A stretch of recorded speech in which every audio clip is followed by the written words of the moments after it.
Pronto. Gravando. E aí eu já vou começar espelhando logo nossa telinha. Só abrir a telinha aqui que eu acabei de arrumar para vocês.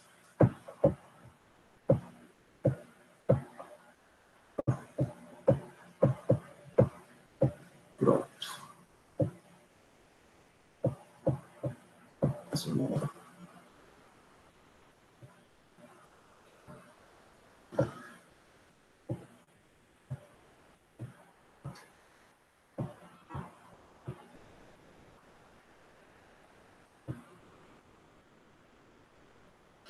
Assim tá em tela cheia para vocês?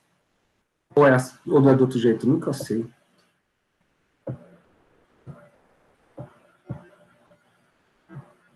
Assim diminuiu, né?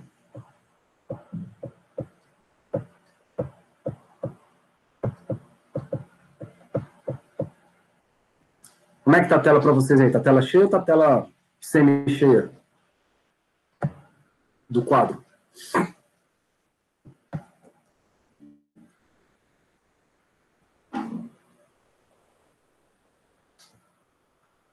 Do povo.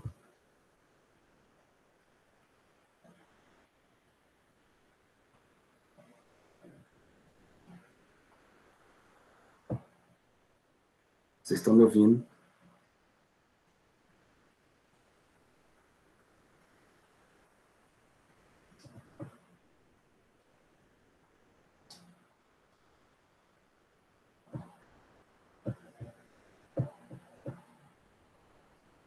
Ó, vou mudar aqui e tu me diz, ô Proclis.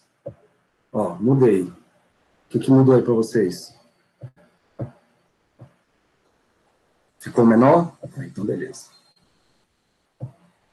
Engraçado, aqui para mim é o contrário. Quando eu aperto esse botão, parece que ficou... Bom, enfim, vamos lá. Então, galera, o que a gente vem fazendo até então? A gente fez uma análise matemática das variações, né, em torno de funções que a gente queria que minimizassem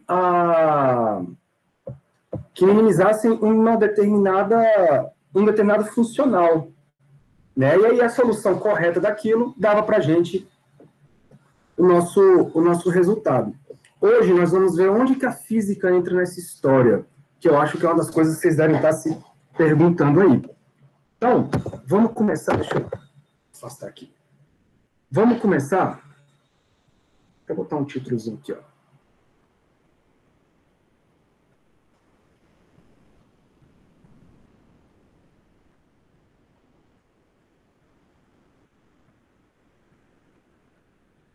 Equações.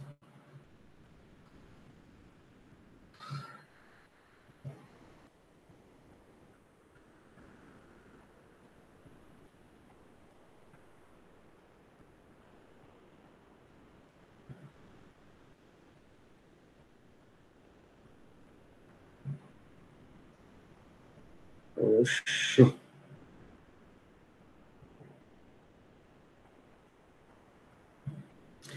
Pronto. Então, vamos repassar algumas coisas, galera. Ó, eu tenho um funcional. Se eu tenho um funcional dado por S, uma função de um determinado f, que vai ser a integral desse f, onde esse f é função das variáveis y y' e o x,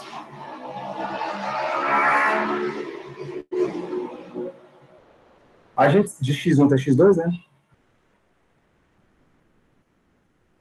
A gente sabe que esse funcional ele vai ser estacionário quando essa função f satisfazer a equação de Euler-Lagrange dado por df dx, df dy, menos uma derivada. Isso aqui é só para a gente relembrar o que a gente vem feito. Uma derivada total em relação a x, de df dy ponto igual a zero. Então, essa aí é a equação de Lagrange, de Euler-Lagrange, e ela que vai definir para a gente quando que nós vamos ter esse funcional estacionário. Então, agora o grande lance é o seguinte, olha só o que vai acontecer, galera. Se definirmos, aí eu vou escrever aqui para ficar bonitinho, se definirmos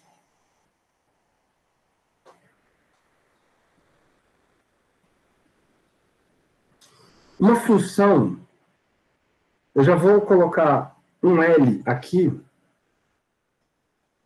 porque essa função ela já tem um nome, né, peculiar, que é em homenagem ao Lagrange. Eu vou botar um L cursivo assim, galera, porque para não confundir com L de momento angular, tá? De tal maneira que esse L, ele é uma função do x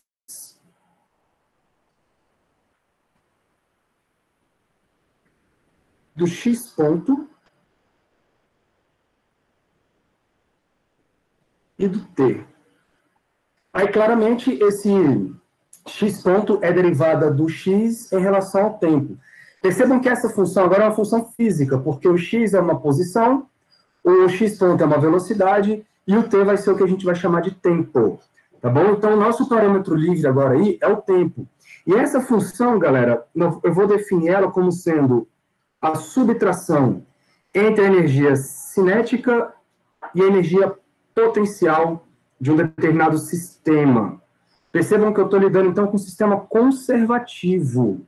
Beleza? E aí, essa função L, então, sendo cinética menos potencial, se a gente pensar em uma dimensão,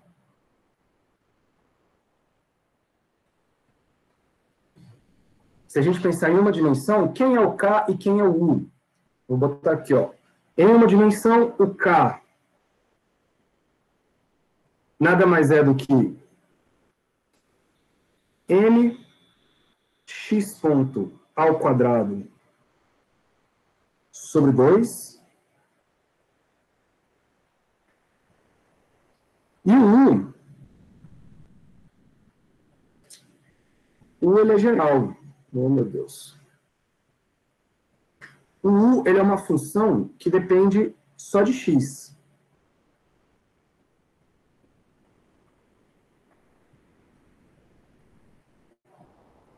Beleza? Feito isso, a gente sabe, então, que trata-se de um sistema conservativo. Então, você já vê aí uma das limitações desse formalismo. Ele é para sistemas conservativos.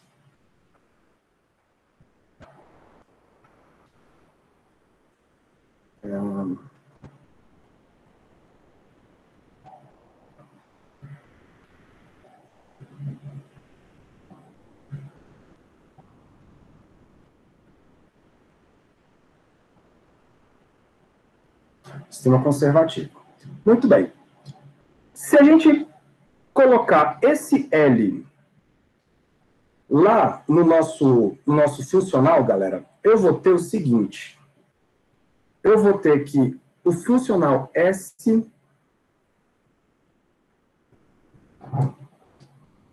desse L corresponde a uma integração entre os instantes T1 e T2 desse L aí. Onde esse L é função, de novo, de x, do x ponto, do t, e agora a integral é no tempo. Integral é no tempo. Muito bem, então, o que eu fiz até agora? Eu não fiz nada. Eu só substituí uma função genérica por uma nova função que nós vamos chamar agora de lagrangiana. E aí, galera, feito isso, como é que fica a equação de Euler-Lagrange?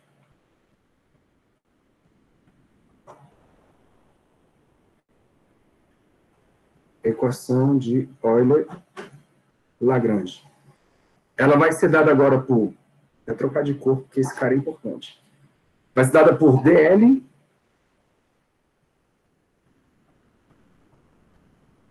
dx menos a derivada agora total, ela vai ser em relação ao tempo. Por quê? Porque o tempo agora é o nosso parâmetro independente. dl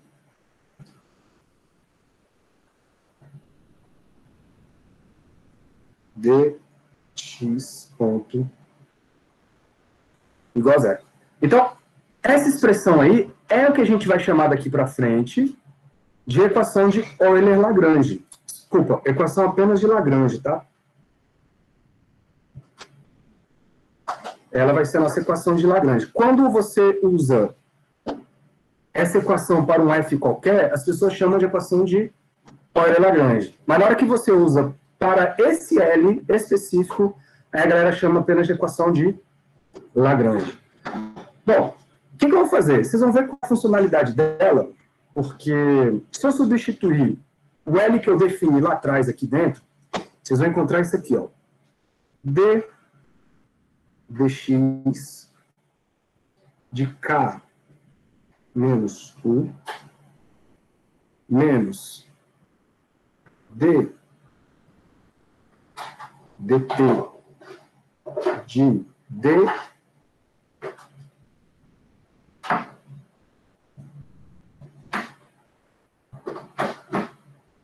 x ponto do mesmo K menos 1, tudo isso é igual a zero. Então, substituí o L pelo que eu defini lá atrás. Isso aqui é um K, hein? Isso aqui é um K. Bom, vamos colocar, então, o que significa cada coisa. Ó. D dx de quem? De m x ponto ao quadrado sobre 2 menos 1 de x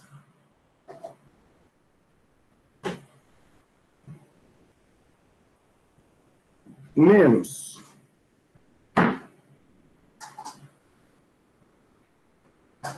uma derivada total de d dx ponto do mesmo cara, m x ponto ao quadrado sobre 2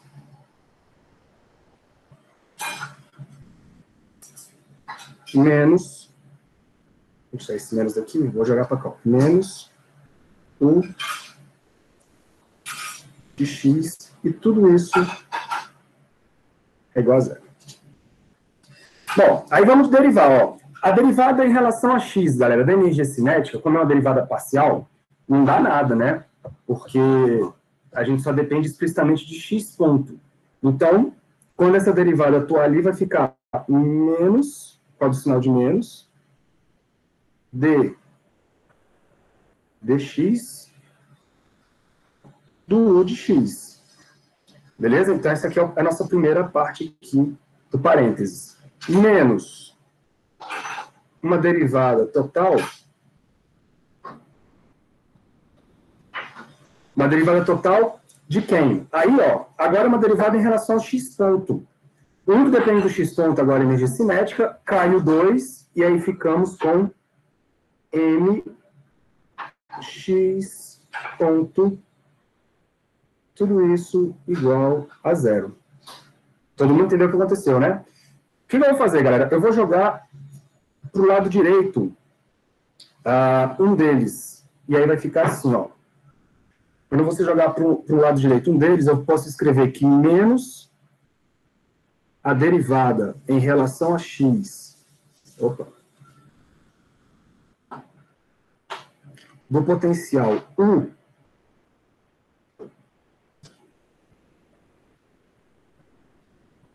isso nada mais é do que a derivada em relação ao tempo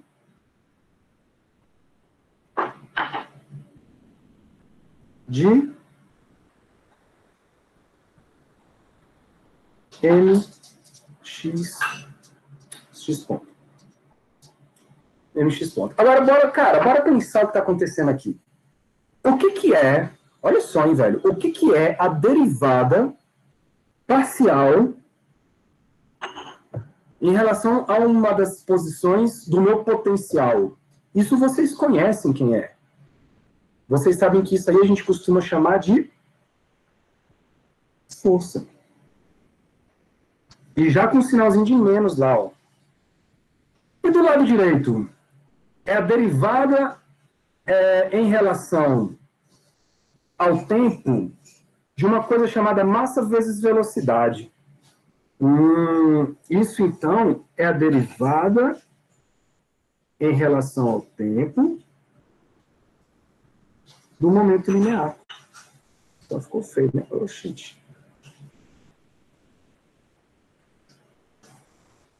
E vocês conhecem isso aqui como sendo a famosa segunda lei do senhor Isaac Newton. Olha que coisa bonita, galera.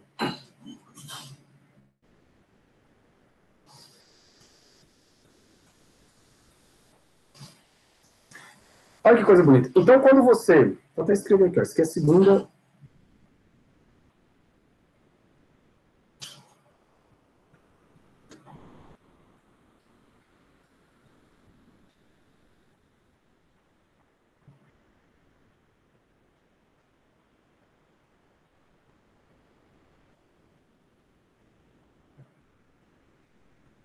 Então, quando você escreve o lagrangiano daquele jeito lá, ou seja, uma função em que você tem uma subtração entre energia cinética e energia potencial, quando você toma aquilo como funcional e você pega uma solução que deixa esse negócio estacionário, a segunda lei de Newton ela sai naturalmente. O que isso quer dizer? Que a segunda lei de Newton, para um sistema conservativo, é uma solução que deixa aquele funcional S de L estacionário.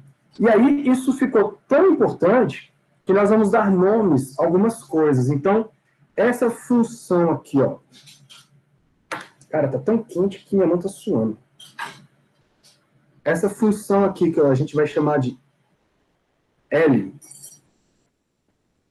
E esse L é definido aqui como sendo K menos U. Isso, galera, vai ser chamado de função lagrangiana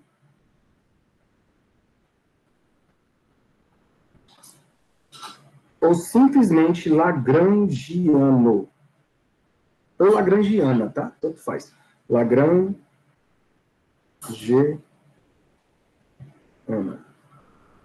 Função lagrangiana ou simplesmente lagrangiana. E o funcional S dessa lagrangiana, que é definido como integral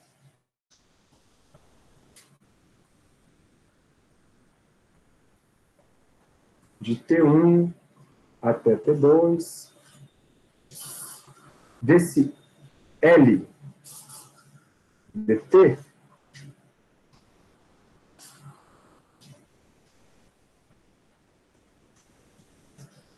isso vai ter o nome daqui para frente de integral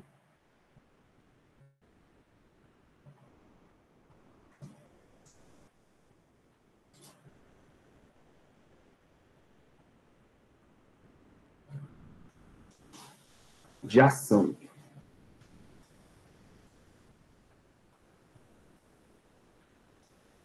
Beleza? Então, a integral de ação nada mais é do que a integral da lagrangiana. E aí, a segunda lei de Newton, ela sai quando? Quando a gente toma essa integral de ação estacionária.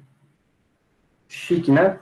Então, percebam, galera, que através de uma análise, olha só, hein, cara, que doido, através de uma análise energética do sistema, e isso é interessante porque quando você faz uma análise energética do sistema, você está olhando para o sistema com ele mesmo. Você está olhando para o sistema, você está vendo o que ele tem de energia com ele. É diferente de quando você faz uma análise de Newton, onde você tem que descobrir quais são as forças que atuam sobre ele. Nesse momento, quando você descobre quais são as forças que atuam sobre o sistema, você está olhando para um agente de fora, vendo quem está atuando dentro daquele sistema. Quando você faz energia, não. Você simplifica um pouco, porque além de ser escalar, você acaba olhando para o sistema, o que o sistema tem. Então, qual a energia cinética, qual a energia potencial, isso são energias. Você não está olhando para ninguém, nenhum agente externo lá dentro. E isso pode ser muito interessante. Vocês vão ver por quê que isso facilita muito nossa vida. Agora, como nós vamos estabelecer um novo formalismo aqui para nossa mecânica clássica, eu posso, galera, pensar no seguinte, e aí nós vamos entrar mais um pouquinho a fundo nessa história. Vocês estão vendo que essa integral, que é a integral de ação que está lá dentro, ela podia ser uma integral de várias coisas, né? É uma integral de uma função que depende de uma outra função, da derivada dessa função e do parâmetro independente. E na aula passada, ontem, vocês viram que essa função ela pode depender de várias variáveis. E aí uma equação de Euler-Lagrange para cada variável. Então, como é que eu faço isso fisicamente? Porque uma função, percebam, eu posso ter uma lagrangiana que depende de x, eu posso ter uma lagrangiana que depende de xy, eu posso ter uma lagrangiana que depende de xyz. Então, são funções dentro de uma outra função. Ou eu posso ter uma função, uma lagrangiana, um sistema, em outras coordenadas, por exemplo, r, θ, φ. Sacou? Então, eu preciso trazer aqui para o meu formalismo uma simplificação para essas coordenadas, seja x, y, z, r, θ, φ, o escambar o que for. Para isso, eu vou dar um nome de coordenadas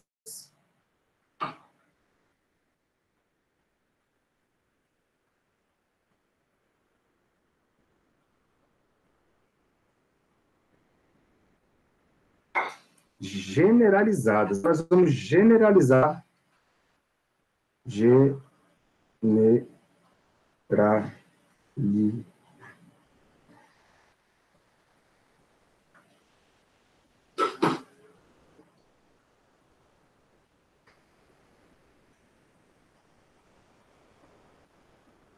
generalizadas. O que é isso, galera? Primeiro, as coordenadas, sejam elas cartesianas, sejam elas coordenadas cilíndricas e esféricas, elas são usadas para caracterizar, elas caracterizam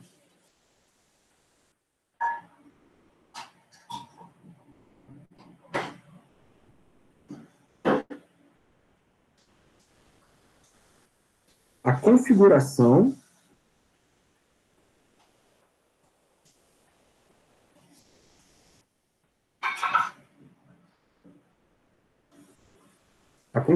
do sistema.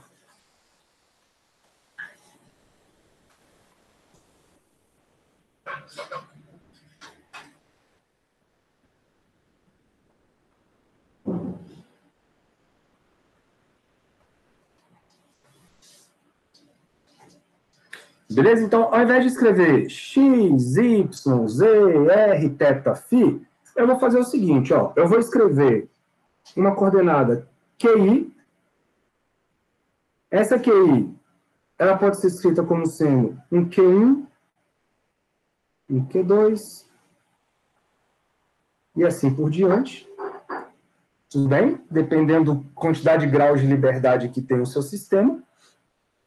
E aí esse Q1 pode ser X, o Q2 pode ser o Y, o Q3 pode ser o Z, o Q5 pode ser o R, o Q6 pode ser o θ. Galera, as possibilidades agora aqui são, cara, gigantescas, tá? E aí, é claro, se eu tenho as coordenadas generalizadas, eu posso derivar essas coordenadas generalizadas, e quando eu derivo essas coordenadas generalizadas, eu encontro o que a gente chama de velocidades generalizadas. Então, vou escrever aqui bonitinho, ó. As derivadas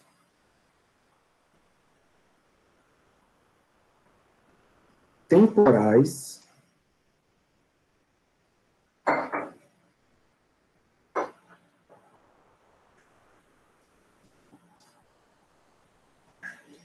dessas quantidades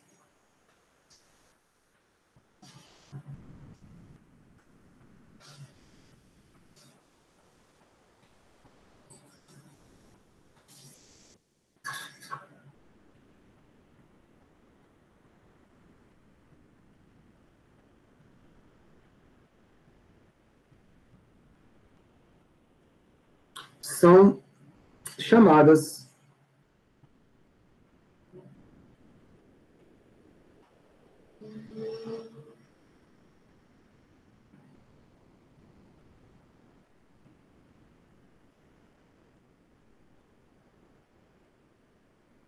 velocidades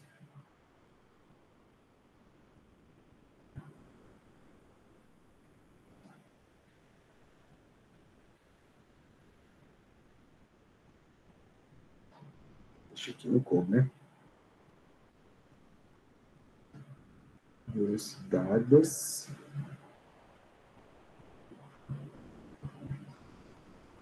generalizadas.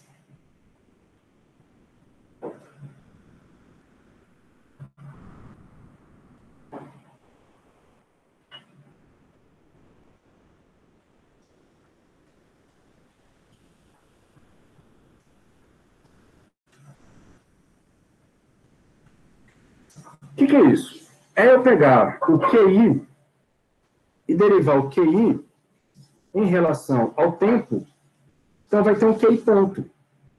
O que seria isso? Seria o Q1 ponto, seria o Q2 ponto, e assim por diante. Então, percebam que essas coordenadas Qs, QI, Q1, Q2, não necessariamente, galera, representam posições. São coordenadas generalizadas. Pode representar desde posição, x, y, z, até ângulo. Pode representar, em determinados casos, uma energia. Né? Aqui não, porque aqui a gente já está no formalismo energético. Mas pode representar, cara, várias outras coisas, desde que essas coisas deem uma configuração para o seu sistema. Você consegue descrever o seu sistema através dessas coordenadas de maneira conveniente. Então, deixa eu...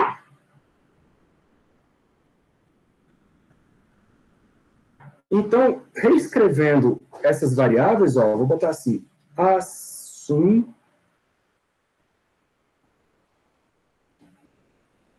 a integral de ação nossa, ela vai ser escrita assim, ó, S, que depende do L, ela vai ser a integral entre dois instantes de tempo, T1 e T2, da minha Lagrangiana. Só que essa Lagrangiana agora ela é uma função de várias variáveis, onde eu vou ter aqui QI, pode ser x, y, z, r, θ, a derivada temporal do QI e do próprio tempo. Pronto. Essa equação é conhecida como equação de Lagrange, com coordenadas generalizadas. Eu vou até fechar a bichinha aqui.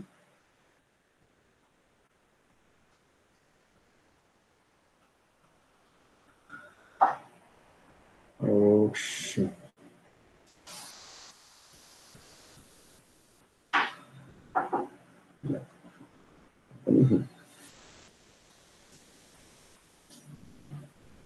Pronto. Essa aí, galera, é a nossa equação de Lagrange. Quando tiver o lagrangiano lá dentro, você chama de Lagrange. Quando tiver uma função qualquer, você chama de Euler e Lagrange. Beleza? Então, percebam.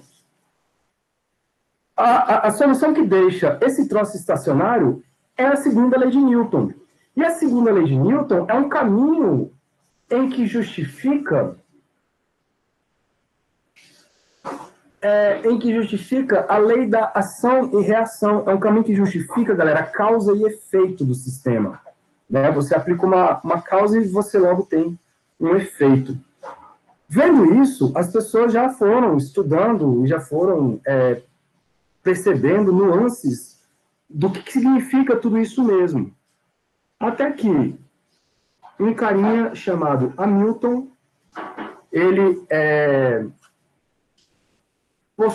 não postulou, mas ele escreveu o que hoje a gente conhece como princípio de Hamilton. Vou escrever ele aqui para vocês.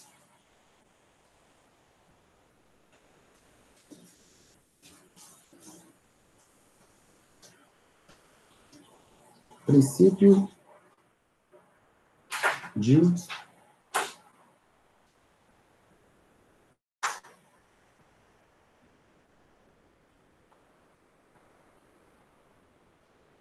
Galera, é claro, e aí fica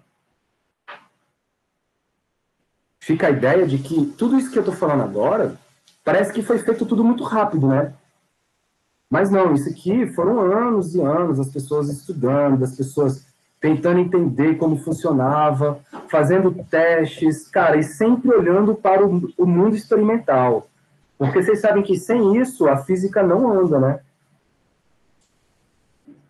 Você precisa que a sua teoria esteja atrelada à natureza. E a natureza quer dizer o quê? Quer dizer o experimento, quer dizer que você está testando isso na vida prática, né? E aí, cara, pensa, depois de bater cabeça em relação a tudo isso, os caras começaram a pensar, bom, se a segunda lei de Newton é uma verdade na natureza, porque as coisas, né, elas funcionam assim, e ela me dá um resultado, uma solução estacionária dessa integral, então quer dizer que a natureza, ela tende a buscar uma solução mínima para essa integral. Mas o que é essa integral? É uma integral de ação, onde é uma coisa chamada energia vezes tempo. E eu estou integrando no tempo.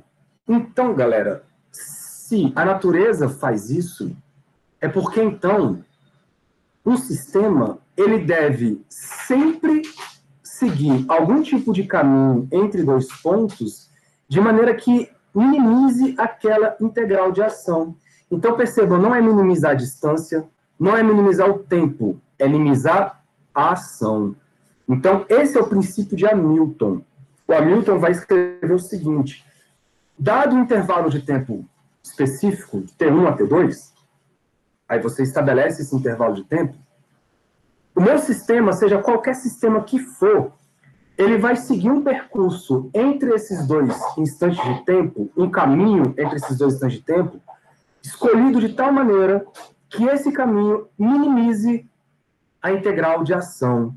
Ou seja, minimize essa função que nós vamos chamar de lagrangiana, que é a subtração entre energia cinética e energia potencial.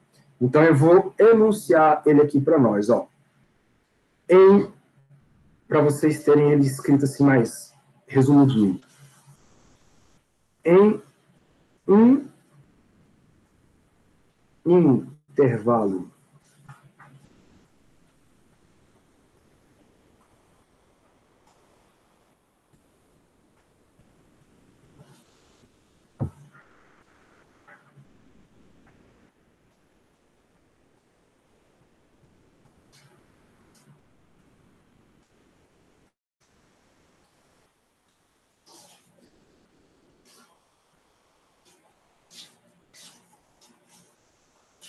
um intervalo de tempo específico, o caminho real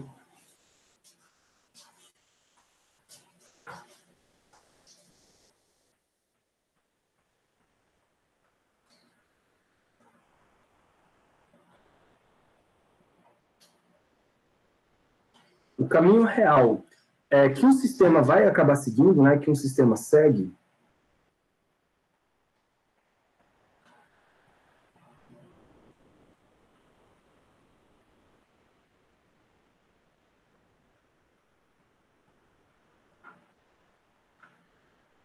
que um sistema segue,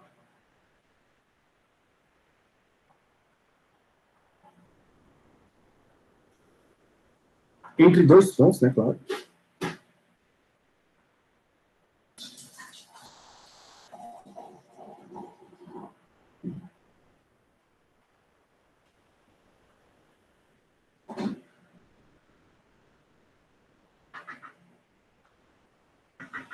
Entre dois pontos, é aquele que vai minimizar essa integral de ação.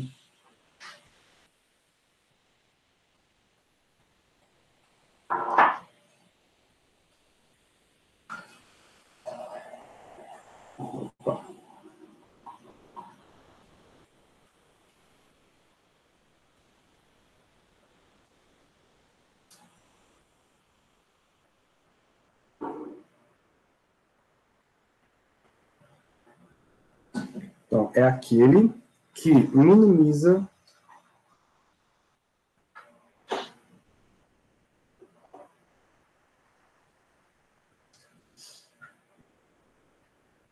a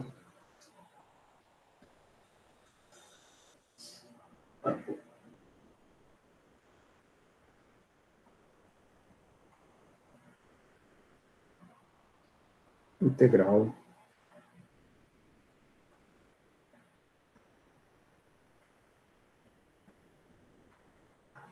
de ação. Muito bom. Esse é o famoso princípio de Hamilton. E aí, galera, percebam que esse princípio de Hamilton, em momento algum a gente usa a palavra força. Esse formalismo novo que vocês estão aprendendo agora, a gente não usa a ideia de força em momento algum. Ela simplesmente aparece naturalmente no seu problema. É por isso que esse formalismo, ele é muito, mas muito usado na mecânica quântica. Por quê? Porque, pensa lá no sistema quântico de partículas, sei lá, elétrons, né, muons, enfim, o mundo quântico. Tu não conhece a força, cara. Tu não conhece as forças a que esses caras estão submetidos. Então, o que você tem que fazer? Você tem que fazer um estudo das energias. Porque você sabe das energias cinéticas, as energias potenciais, você pode fazer algumas aproximações. E acreditem, aquela aproximação que nós fazemos lá na aula passada, nas aulas passadas, do oscilador harmônico, é uma aproximação fantástica, leva resultados absurdos para a gente. Então, a mecânica quântica, ela se apodera desse formalismo lagrangiano para conseguir fazer os estudos dela, porque se a gente for usar a segunda lei de Newton, cara, a gente não chega em lugar algum. Eu vou só reescrever aqui a nossa ideia, para vocês, só vocês terem uma noção, tá, da notação, galera, do livro, numa parte lá do capítulo, que é no capítulo 7. Vai que vocês passam por ele lá e acabam não entendendo o que está acontecendo. E essa notação ela é usada em outros livros também, tá? Então, ó, você tem aqui a integral de ação entre T1 e T2 da minha lagrangiana, e essa lagrangiana, ela então depende de QI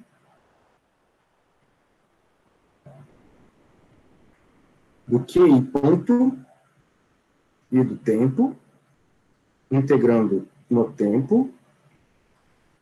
Se o princípio de Hamilton diz que eu tenho que minimizar esse negócio aí, é porque a derivada,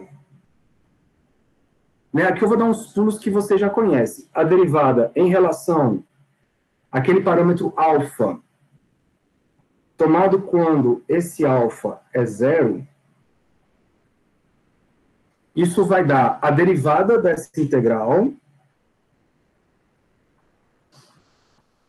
em relação a alfa, de T1 até T2, dessa lagrangiana, né, isso, vou só escrever assim, L dt, e isso, quando o alfa é zero também, né, claro, tem que ser zero. Certo? Aí, pensem, se eu acrescentar dos dois lados um d-alfa, eu vou poder escrever isso aqui assim, ó. ds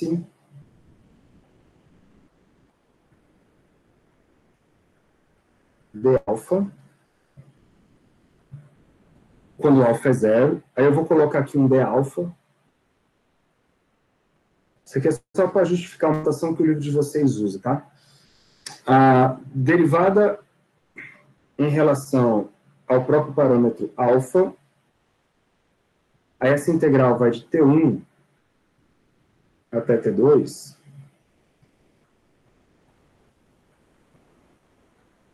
de L dt. Aí eu vou aqui, ó, colocar um d-alfa também para manter a ordem dos dois lados. Então tem um d-alfa de um lado e d-alfa do outro.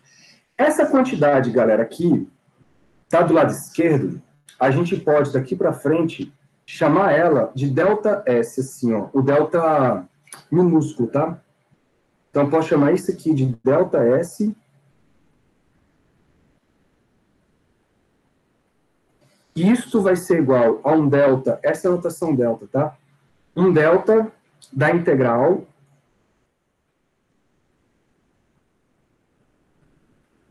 Jesus, do T1 até T2 de L dt. Isso é igual a zero.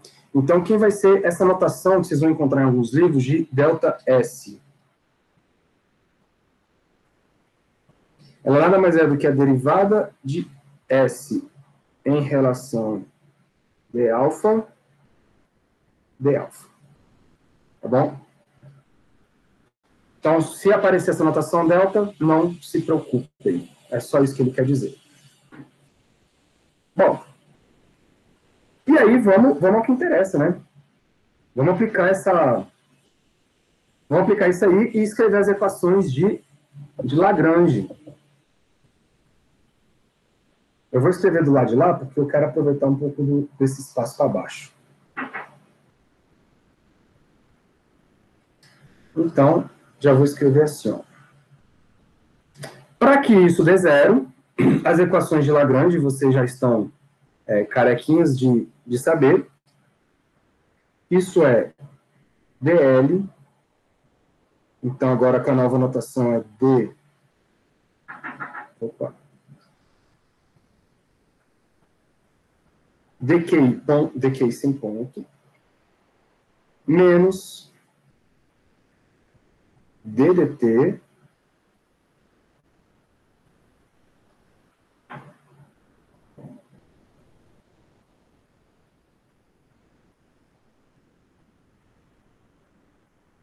ddt de quem? Puxa, de dl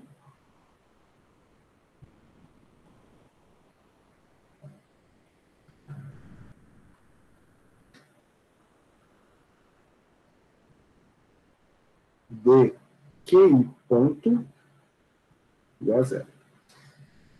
O que eu vou fazer, galera? Eu vou passar o cara negativo para o lado de lá. E aí vai ficar assim, ó. DL DQI é igual a um DT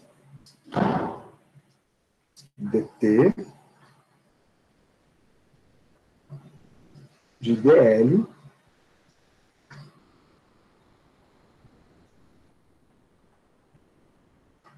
dQI ponto.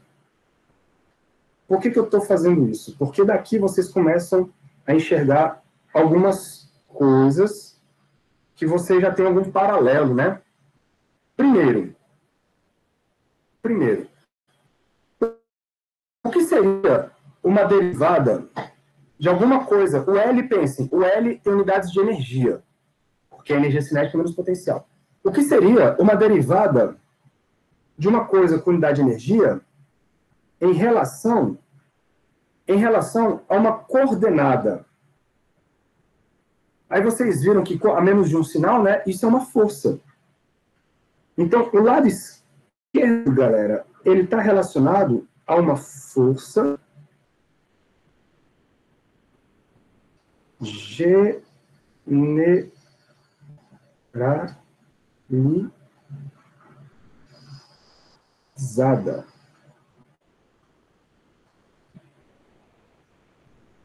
Generalizada. Por quê? Porque, assim, se essa sua coordenada Q for um X, ótimo, é uma força.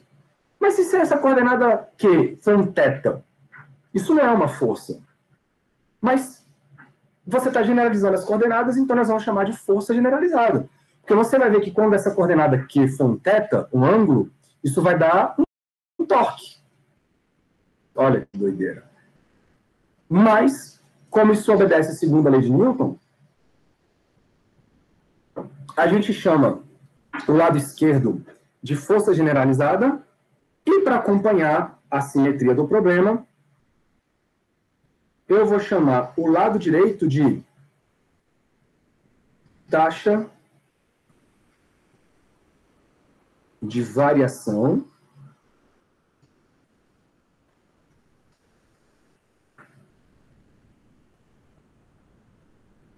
deixa eu ver se cabe aqui. Taxa de variação do momento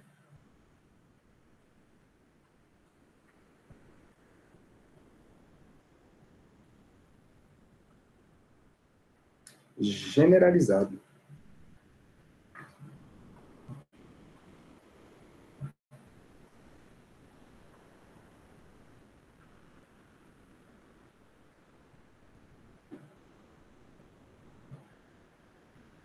Tá? Por que isso? Isso para fazer um paralelo à segunda lei de Newton, tá, galera? Mas como eu estou trabalhando com coordenadas generalizadas, então a gente tem essa noção aí de dl dqi como sendo uma força generalizada e o ddt de dl dqi ponto como sendo uma taxa de variação de um momento generalizado. Não que necessariamente nós tenhamos uma força em newtons do lado esquerdo e uma massa de aceleração do lado direito. Não é bem isso, porque aqui eu estou tomando uma generalidade completa. Eu vou parar um pouquinho aqui para a gente amadurecer um pouco essas ideias. Ó. Então, o que a gente está fazendo, galera? Vamos pensar aqui com calma. O que está sendo feito? Eu estou escrevendo equações conhecidas como equações de Lagrange de uma quantidade chamada K menos U, que é a energia cinética menos a energia potencial. E quando a integral desse negócio é estacionário, ou seja, a gente minimiza essa função, a gente descobre que a natureza segue esse caminho. Percebam que esse formalismo, ele coloca em pé de igualdade todas as coordenadas. X, Y, Z é a mesma forma do que R, θ, φ, que é a mesma coisa de qualquer outra coordenada que você escrever. Então, esse formalismo, e vocês estão vendo que aqui não tem vetores. Então, esse formalismo, ele nos permite escrever sistemas mais complicados de uma maneira mais simples. Ah, professor, então as leis de Newton não prestam. Não, não é isso. As leis de Newton, ela tem suas validades, inclusive as coisas funcionam de acordo com as leis de Newton. Só que as leis de Newton, elas podem ser inconvenientes quando você, por exemplo, não conhece algumas forças. Ou então quando você trata de coisas que têm coordenadas estranhas, coordenadas muito estranhas. Aqui as coordenadas não fazem dificuldade alguma. Cara, lembra lá quando a gente foi escrever a segunda lei de Newton em coordenadas esféricas, que tinha lá na prova? Vocês viram a bagaceira que é aquilo, cara. Só de você escrever as coordenadas, as leis de Newton, porque você tem que tomar aceleração em coordenadas esféricas. Só que, cara, quando você faz nas cartesianas x, y, z, os vetores I, J, K, eles são constantes no tempo. Mas os outros não. Se você pega os vetores, tipo, φ-chapéu, θ-chapéu e o próprio R-chapéu, enquanto o sistema está girando, eles variam com o tempo. Então, existe uma derivada temporal dessas quantidades. Isso, cara, é uma desgraceira. Isso é uma desgraceira. Vocês viram isso quando vocês fizeram a aceleração em coordenadas esféricas. Isso dá muito trabalho. Aqui não tem isso. Aqui, o que você faz? Você monta o problema, e é quase que uma fórmula de bolo, tá? Você monta o problema. Desse problema, você escreve as coordenadas desse problema. Pode ser X, Y, Z, não interessa. Você escreve umas coordenadas que sejam convenientes para você, joga na equação de Lagrange e sai como uma luva a equação do movimento. Olha que coisa mais linda, velho. Isso aqui, galera, é inacreditavelmente belo, inacreditavelmente simples. É um outro método, tá, de resolver problemas, e é um método que, para algumas situações, é muito mais simples. Por quê? Porque em momento algum aqui a gente falou de força. Do tipo, qual é a força aplicada no sistema? A gente não viu isso aqui. Isso aqui não está implícito. Então, por exemplo, as forças que a gente chama de forças de restrição, que são os, não vínculos, mas são as forças de interação, por exemplo, uma caixa em cima de um plano inclinado. Ali tem normal. Ali tem normal. Mas como é que eu escrevo a força normal? A força normal não gera uma energia potencial.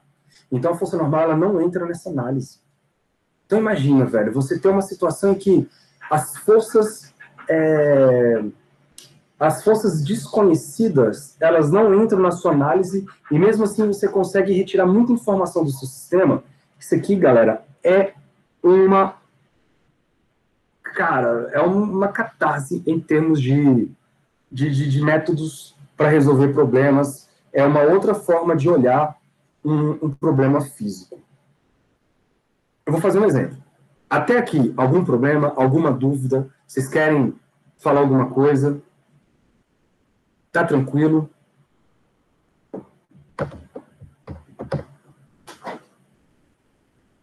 Eu vou fazer um exemplo agora.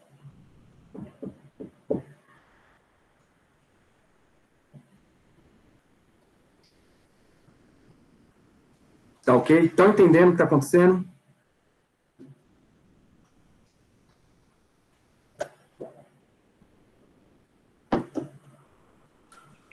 Por mim tá tranquilo. Então, beleza. Então, vamos pegar. Se alguém tiver alguma coisa aí, é só falar. Vamos pegar este formalismo e aplicar. Galera, eu vou fazer bastante exemplos agora, tá? Porque é agora que vocês vão ver como esse negócio funciona na prática. Então, eu vou fazer alguns exemplos hoje e provavelmente mais exemplos amanhã.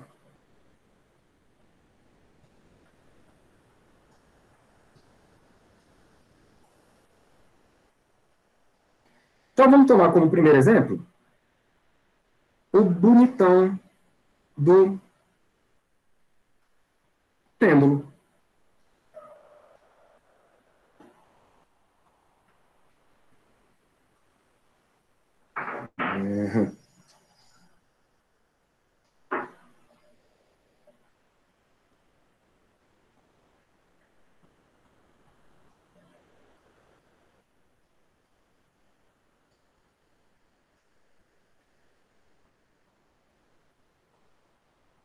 O bonitão do pêndulo simples.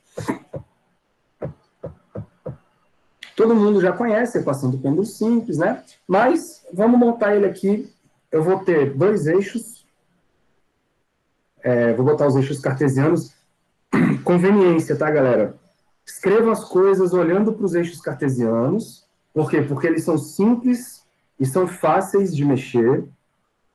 E depois, coloquem as coordenadas generalizadas de maneira conveniente, tá? Aqui, a parte difícil desse negócio é exatamente essa, tá? É montar as coordenadas. O depois é tranquilo. Então, aqui, ó, vou botar no eixo Y, vou botar um eixo X aqui. Então, eixo... Opa, tá de azul.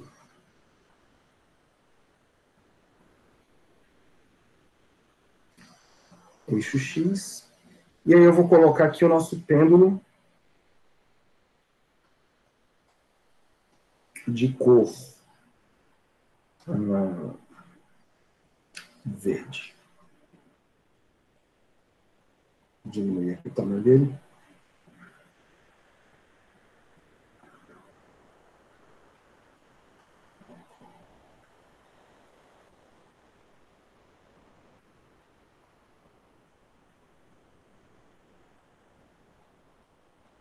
Então, aí está a cordinha do pêndulo. E lá na ponta eu vou colocar uma esfera. Pode ser uma esfera. Assim, tem problema não. Vamos pintar ela.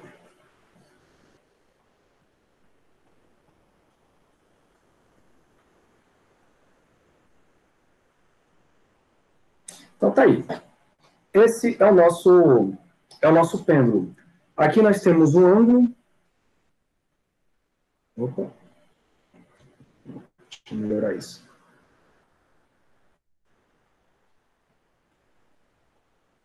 Chamar de θ. E aqui eu tenho o L, que é o comprimento do pêndulo, e a massa da minha bolinha que está aí oscilando. Percebam, galera, que eu coloquei o pêndulo na origem do sistema de coordenadas, beleza? E nós já sabemos como tratar os eixos x e y, então eu já posso escrever, por exemplo, não, deixa eu botar outra aqui. Já posso escrever, por exemplo, as coordenadas x e y desse pêndulo como sendo, vê se vocês concordam aí, a coordenada x vai ser L vezes o seno de θ, e a coordenada y vai ser o menos L, porque está para baixo, cosseno de θ.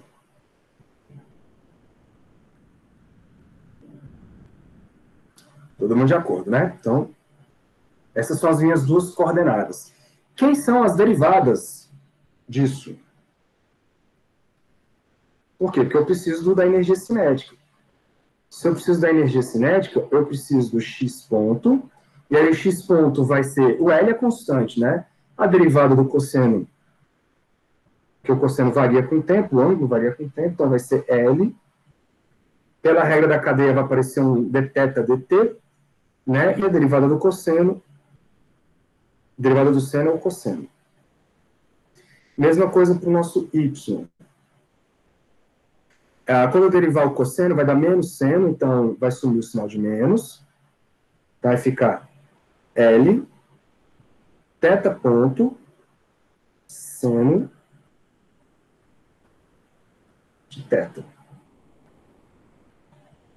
Tá. Aí vem uma grande pergunta. Então quer dizer, professor, que eu tenho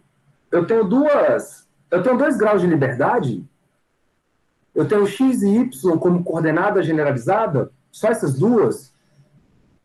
A resposta é sim e não. Por quê? Porque sim, apesar de você ter x e y como realmente 2 graus de liberdade, existe um vínculo aí que restringe o movimento. E o vínculo, galera, é o L. Você vai ver que isso vai aparecer naturalmente na conta. Mas esse x e esse y, eles estão fazendo com que o sistema vibre ou oscile no mesmo plano. Isso quer dizer que, na verdade, nós só temos uma coordenada. Que coordenada é essa? É o θ. Ou seja, galera, só existe uma coordenada que configura o sistema. O resto está tudo dado em função de θ. Tudo bem? Por quê? Porque o x e o y, eles estão presos a esse L e esse θ que está aí. Isso vai aparecer naturalmente. Então, na verdade, nós temos apenas uma coordenada, que é o θ. Mas a gente escreve o x e y, por quê? Porque é o que a gente vê do sistema lá e, convenientemente, a gente pode escrever essas duas coisas aí. Então, vamos para a energia cinética do problema. Ó.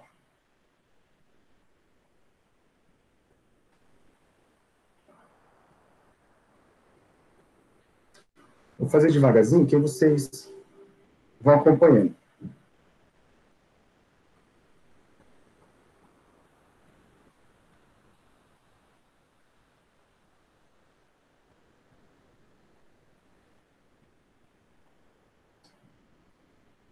A gente sabe que energia cinética é massa vezes velocidade ao quadrado dividido por 2. E como eu tenho duas coordenadas aí que medem a posição, a minha energia cinética K, eu vou ter que escrever ela como sendo m x ponto ao quadrado sobre 2 mais m y ponto ao quadrado sobre 2. Pronto. Então, isso aqui vai dar... Já vou botar o m sobre o 2 em evidência. Então, vai ficar m sobre o 2, que multiplica. Galera, x ponto ao quadrado é L quadrado. Aí eu vou pegar lá de cima, tá? L quadrado, θ ponto ao quadrado, cosseno ao quadrado de θ. Esse é o x ponto. Mais o outro. E quem é o outro? O outro vai ser L quadrado, θ ponto ao quadrado, e agora o seno ao quadrado de θ. Isso é minha energia cinética. Se você quiser colocar em evidência os termos comuns, vai ficar bonito, vai ficar assim, ó, m vezes L2, θ ponto ao quadrado, sobre 2, vezes o cosseno ao quadrado de θ, mais o seno. Isso tudo dá 1, né? Então, eu consigo escrever que o K ele vai ser igual a M L2, opa,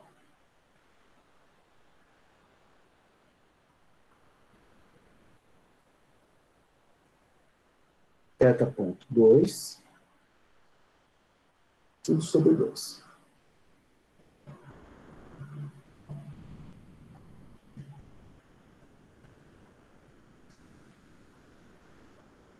Pronto, essa é a energia cinética. Aí, de acordo com o formalismo de Lagrange, eu preciso ir atrás agora da energia potencial, né, isso, e depois fazer a nossa conta. Então tá, então quem seria a energia potencial?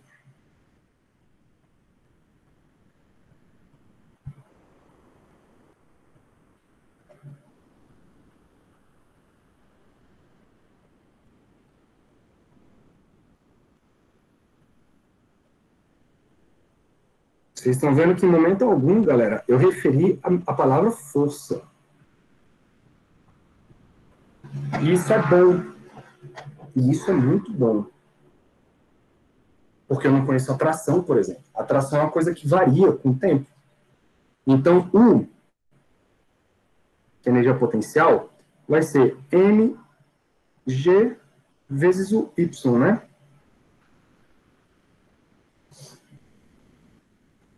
mgy. Substituindo lá o nosso y, ele era menos L cosseno, né?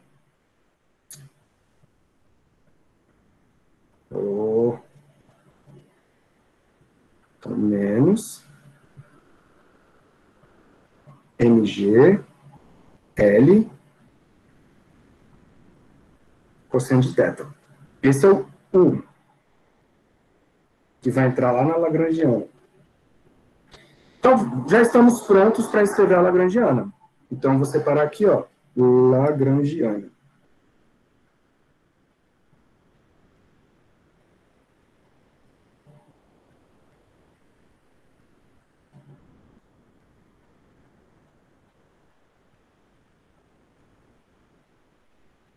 Lagrangiana. Quem é a Lagrangiana? A gente definiu ela como sendo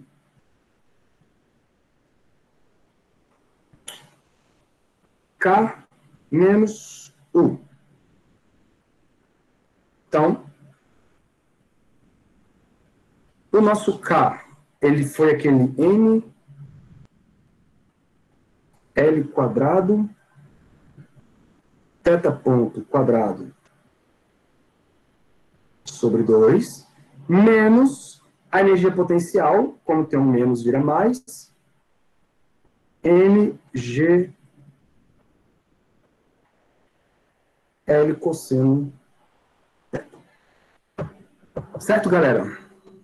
Então, o que você está vendo aí? Você não está vendo x, você não está vendo y, você está vendo que a única coordenada que faz o sistema acontecer é θ. Então, eu vou escrever aqui, cara, porque isso é muito importante para os próximos problemas. Então, a única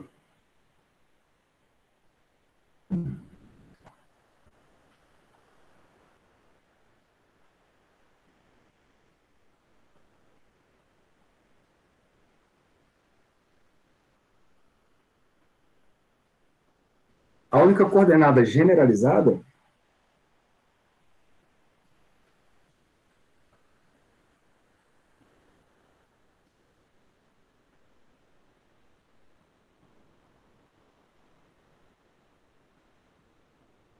é θ. Então, vocês estão vendo que a coordenada generalizada pode ser qualquer coisa. Aqui não é um x, não é uma posição, é um ângulo. É um ângulo. Então, como é que ficaria a equação de Lagrange para esse problema? Como a única coordenada generalizada é θ, então a gente escreve que dl dθ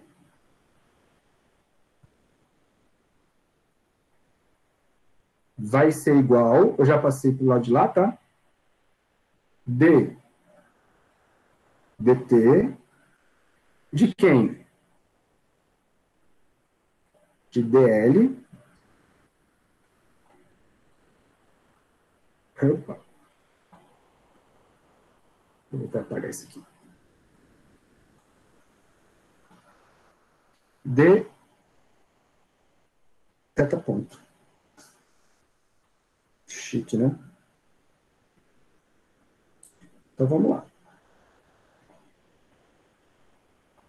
Quem seria dl dθ? Como é o primeiro exemplo que nós estamos fazendo, eu vou fazer bem devagarzinho, ó. Aí nos próximos a gente vai mais rápido. Quem é d dθ do meu L? O meu L é m L quadrado θ ponto quadrado mais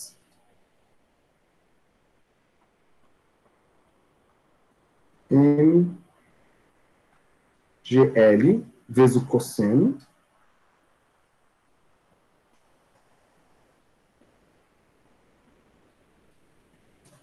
certo? Isso tudo tem que ser igual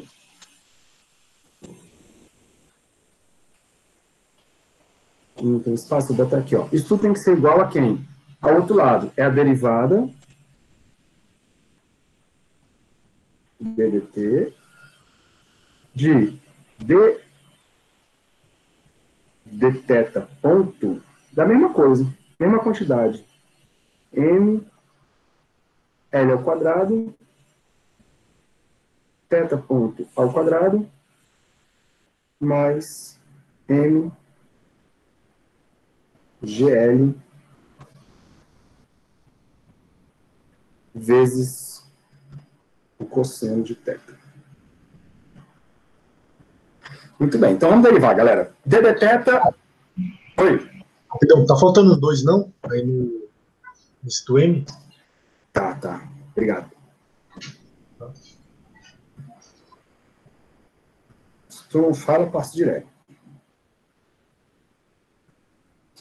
Certinho, obrigado. Então pronto, deriva aí, ó. A primeira derivada, quando atuar no θ ponto, não vai dar nada. Então tem que atuar lá no MGL cosseno. Ele vai pegar direto o cosseno, porque o resto é constante, e como é uma derivada parcial, não tem regra da cadeia, né? Então fica só menos MGL seno θ. Do outro lado, eu vou ter uma derivada temporal de quem? Aí eu vou derivar em relação apenas ao θ ponto. Então, o 2 cai, cancela com o 2 que eu tinha esquecido. Aí fica ml ao quadrado θ ponto. Muito bem. Se a gente levar, galera, todo o nossa equação para o lado esquerdo, Já posso cancelar aqui, ó, o M e o L dos dois lados, né? Porque eles são constantes. Fica assim, ó, menos o seno de θ. Então, G seno de θ, menos a derivada temporal, quando atuar lá, vai dar L, θ, 2 pontos, isso igual a zero. Troca o sinal, divide todo mundo por L, e aí a minha equação fica assim, ó. θ, 2 pontos, mais G sobre L, seno θ, igual a zero. Ó, ó. É a equação do pêndulo que vocês conhecem. Saiu naturalmente apenas usando as equações do senhor Lagrange. Bonito isso, né, galera? Vocês veem que em momento algum a gente falou de força. A gente não fez força igual a massa de aceleração. Porque isso já é implícito do meu problema. Bonito ou não é bonito?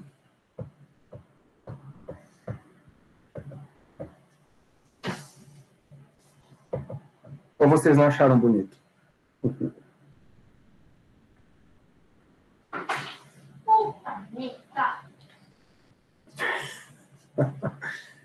Acho que a mulher derrubou alguma coisa ali, rapaz. Vocês ouviram, né?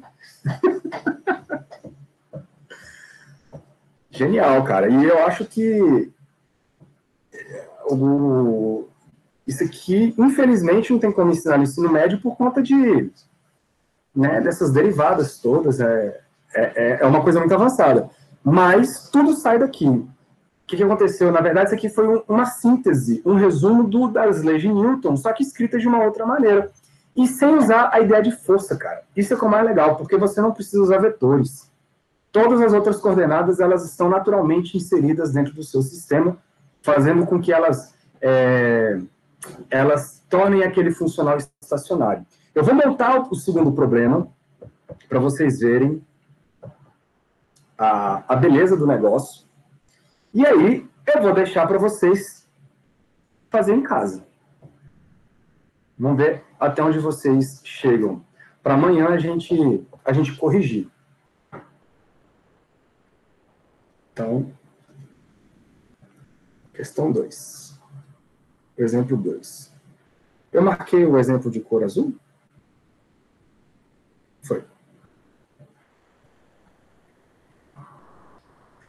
Vamos pegar agora, galera, ó, uma partícula.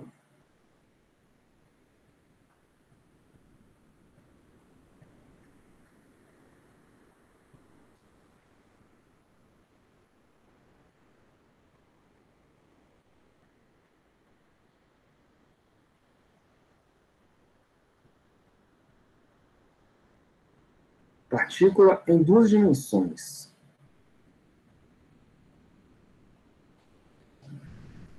Certo? E aí vocês vão ver o negócio funcionando. Por que isso aqui é tão legal? Então vamos montar o problema aqui, ó. Eu vou colocar 2 eixos, o eixo X e Y.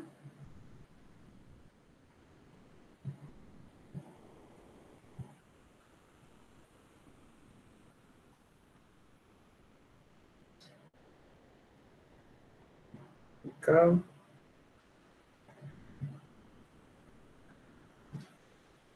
Então, lá, eixo Y, eixo X. Existe uma partícula, eu vou colocar ela aqui. Deixa eu trocar a ponta da caneta, senão ele não faz bolinhas. Vamos supor que tem uma partícula aqui, ó. Uma partícula de massa M.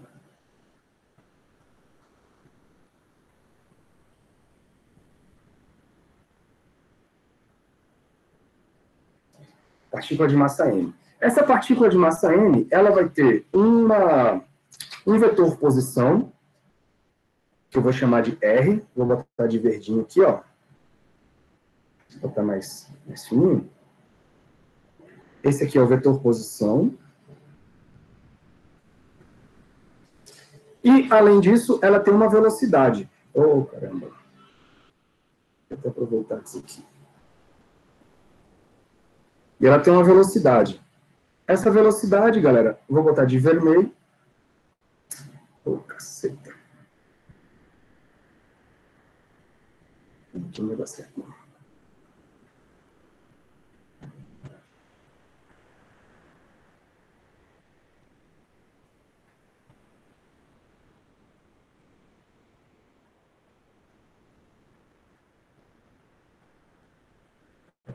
Ela tem uma velocidade numa direção genérica aqui.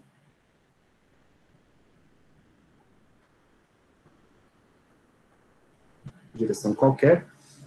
Vamos colocar aqui as informações. Então, esse carinha verde é o vetor posição, R. Esse carinha vermelho é a velocidade que ela tem, V. Vou botar para cá, ó. E a gente já sabe escrever esse V em coordenadas, né, polares. Eu vou colocar aqui porque vai ser necessário, tá?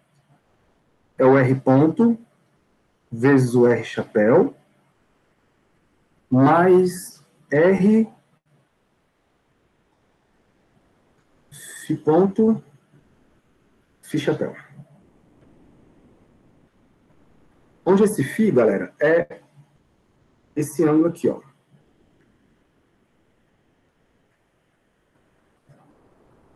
Tá bom? A gente já fez isso anteriormente. Bom, claro que o que vai ser a energia potencial? Desculpa, o que vai ser a energia cinética? A energia cinética vai ser mv ao quadrado sobre 2. E o v ao quadrado é o módulo desse cara aí, ó, desse vetor. Então, eu vou andar rápido aqui para vocês poderem se liberar e eu vou deixar vocês fazendo para amanhã. Vamos escrever logo a minha lagrangiana. A lagrangiana, ela fica assim, ó.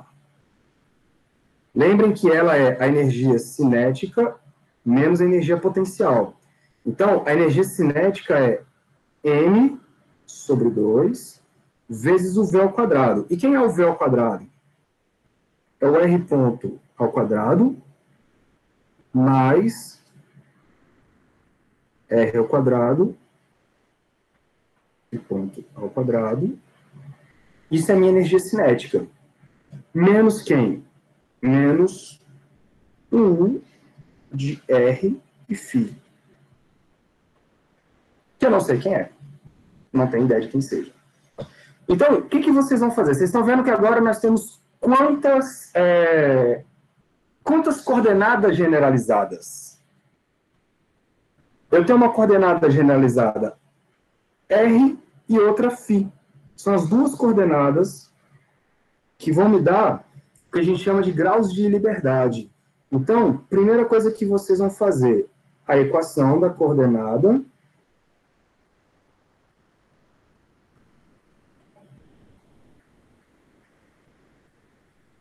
R. Que é a equação da coordenada R? Aí vocês vão lá escrever dl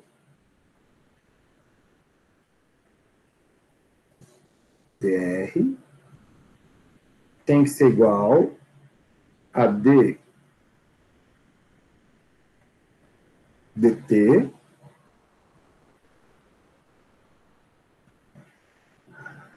de dl dr ponto. E aí vocês vão encontrar exatamente, galera, a segunda lei de Newton para coordenadas polares. Olha só que doido, velho. Vocês vão encontrar naturalmente. Vocês estão vendo que vocês não precisam tomar derivadas temporais do R chapéu, do Φ chapéu? Isso é uma facilidade sinistra. Sinistra. E aí vocês vão fazer a conta, vocês vão encontrar a segunda lei de Newton. Aí eu vou deixar vocês fazendo em casa também. Amanhã eu corrijo com vocês, já são 3h05. Eu vou deixar aqui indicado, vocês vão fazer também da coordenada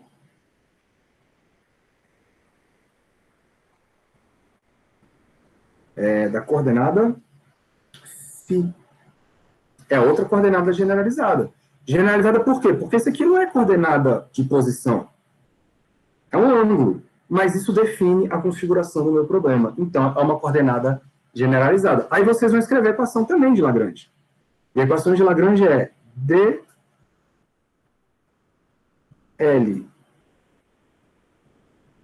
dφ. Isso vai ser igual a d dt de d L dφ, ponto. Pronto. Aí vocês vão encontrar a equação do torque. A equação do torque. Eu vou deixar vocês batendo cabeça para encontrar a equação do torque, porque aqui eu estou falando de um ângulo, né? Amanhã eu continuo com vocês, mas eu queria que vocês tentassem fazer isso. Amanhã, galera, eu quero fazer outros exemplos, tá?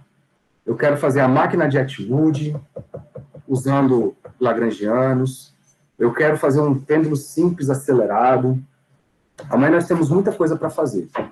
Beleza? Mas aí amanhã vai ser só a aplicação desses exemplos aí das equações de Lagrange. Sacaram a lógica? Tá tudo tranquilo aí?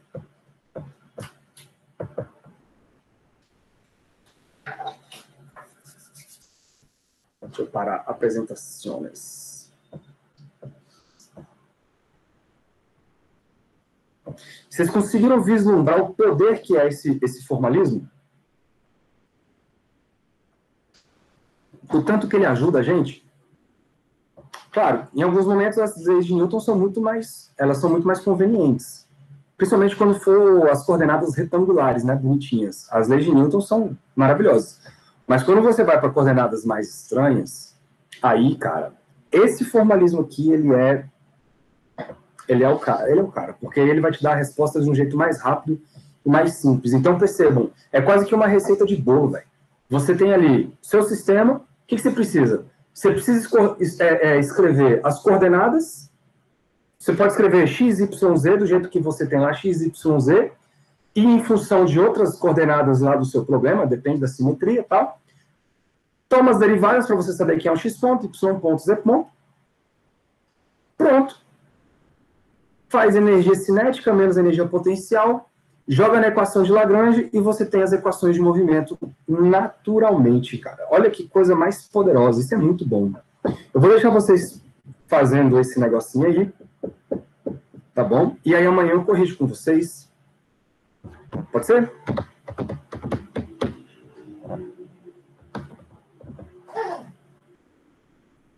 Fechou, então. Galerinha, Professor, diga, Gabriel. nesse último exemplo, a gente pode escrever também em termos de x e y, né? Porque ficou em coordenada polar, no caso, né? Ficou. Você pode escrever em termos de x e y também, não tem problema. Ah, tá. Beleza. Escreve as duas e vê o que você encontra. Amanhã você me mostra. Tranquilo. Vou fazer. Faz aí para você já ir investigando o que acontece quando você escreve em função de x, em função de y, ou quando você escreve em função de r e φ. O grande lance é que quando você escreve em função de x e y, eu acho que você não consegue escrever... Ah, não, consegue também, né? Só vai dar mais trabalho. Mas faz aí, cara. Faz aí. Faz aí, amanhã você fala com a galera aí, fala comigo o que você achou dos dois aí. Você mostra pra gente. Tranquilo. Massa. Mais alguma coisa, galera? Posso terminar a gravação? Nossa gravações. Eu vi lá que vocês estão visualizando bastante os vídeos. Muito bom. Bom, tô interrompendo, hein?